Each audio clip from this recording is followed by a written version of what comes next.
مایوسی سے کیسے بچا جائے؟ نہ جانے مایوس کیوں ہو جاتے ہیں ہم لوگ، ذرا سی دیر پر واویلا مچا دیتے ہیں، امید ہی چھوڑ دیتے ہیں۔ یاد رکھیں، نا امید اور مایوس لوگ اللہ کو پسند نہیں ہیں۔ اللہ سے امید رکھا کریں کہ وہ بہتر کرے گا انشاءاللہ۔ آج سے آپ یہ کام ضرور شروع کریں تاکہ مایوسی سے دور رہیں۔ قرآن پاک کو اپنی زندگی میں شامل کریں، چاہے 10 آیات ہی کیوں نہ ہوں، مگر اس کی تلاوت ضرور کریں۔ تفسیر کلاس کے آڈیو لیکچر کو سنا کریں۔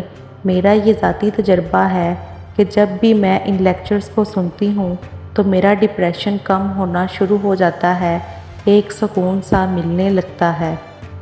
اپنی زندگی میں اچھی کتابوں کو شامل کر لیں، اس سے یہ ہوگا کہ جب آپ اسلامی کتابیں پڑھیں گے آپ کے ذہن پر اس کا بہت اچھا اثر ہوگا۔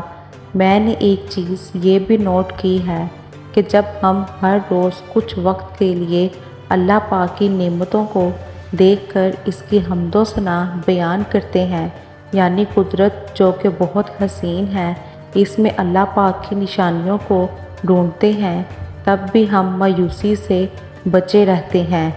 صبح و شام کے اذکار پڑھنے سے بھی انسان مایوسی اور ڈپریشن سے دور رہتا ہے۔ فجر کے اذکار میں آج سے اضافی کر لیں اور مغرب کے اذکار اگر آپ نہیں پڑھتے تو ان کو آج سے ضرور شامل کر لیں۔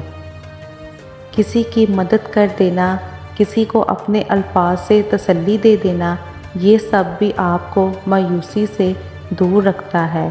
آج سے کوشش کرنی ہے کہ نماز میں خشوع و خضوع لائیں، پھر دیکھیے گا سب بہتر ہوگا۔